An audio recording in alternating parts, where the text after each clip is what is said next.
योजना लाडकी बहीण योजनेसंदर्भात आपण आज घेऊन आलो ती म्हणजे सर्वात महत्त्वाची व मोठी बातमी। लाडकी बहीण योजना, जर तुम्हाला लाडक्या बहिणी योजनेचा हप्ता येत असेल आणि जर तुम्ही हे काम केले नसेल तर तुम्हाला सुद्धा लाडक्या बहीण योजनेतून वंचित राहावे लागेल।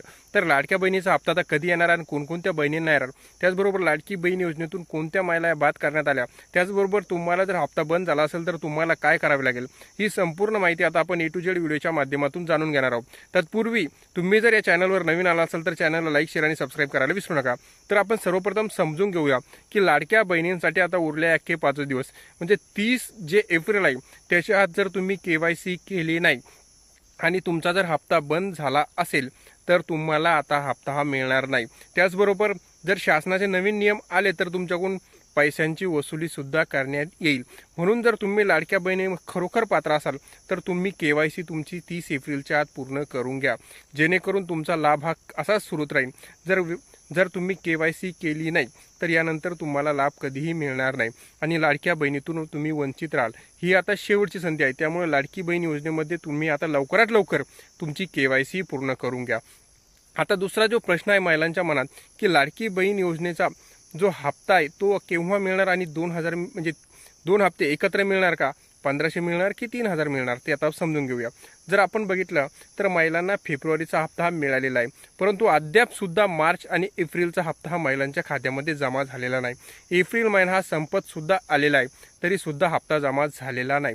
तर आता मग पुढे काय, तर महिलांसाठी एक महत्त्वाची बातमी, तुम्हाला जो हप्ता जमा होणार तो फक्त मार्चचा हप्ता जमा होणार आहे, एप्रिलचा हप्ता होणार नाही। कोणी काही सांगू तुम्हाला 2 हप्ते लगातार मिळणार नाही आहे, कारण का, त्याच्यामागे एक रिझन आहे। एप्रिलचा जो हप्ता आहे तुम्हाला मे मध्ये मिळणार आहे, कारण 30 जी तारीख द्यायला आहे त्या 30 तारखेच्या पूर्वीच तुम्हाला हा हप्ता मिळणार आहे आणि तो जो नंतरचा हप्ता आहे तो तुम्हाला नंतर मिळणार आहे, म्हणजे मे मध्ये मिळणार आहे एप्रिलचा हप्ता। ही आहे त्याचबरोबर आता महिलांच्या मनात शंका आहे की एवढा विलंब का, कारण KYC साठी दिलेली जी तारीख होती ती मुदत संपल्यानंतरच महिलांना हा हप्ता मिळणार आहे, म्हणजे एप्रिलचा हप्ता मिळणार आहे, परंतु मार्चचा हप्ता तोपर्यंत जो महिलांना पूर्वी हप्ते मिळत होते त्यांना मिळणार। आता महिलांच्या मनात आणखी एक प्रश्न आहे, जर आम्ही KYC आता पूर्ण केली आणि आमचे जे रखडलेले हप्ते होते ते येणार का, तर तुम्ही KYC पूर्ण केली तर तुम्हाला आतापर्यंत जे रखडलेले हप्ते होते ते सुद्धा तुमच्या खात्यामध्ये जमा होणार आहे। म्हणून तुमच्यासाठी अत्यंत महत्त्वाची बातमी ती म्हणजे तुम्ही KYC लवकरात लवकर पूर्ण करून घ्या, कारण याच्यानंतर सरकार तुम्हाला शेवटची संधी देणार नाही आणि जर तुम्ही आज KYC पूर्ण केली नाही तर तुम्ही आता वंचित राहाल आणि त्याच्यानंतर सरकार तुम्हाला शेवटपर्यंत केव्हाही लाभ हा देणार नाही। म्हणून आता KYC करून घ्या। त्याचबरोबर यातून सुमारे 69 लाख महिला, तुम्ही आकडा बघू शकता, म्हणजे 69 लाख महिला ह्या बाद करण्यात आलेल्या आहे।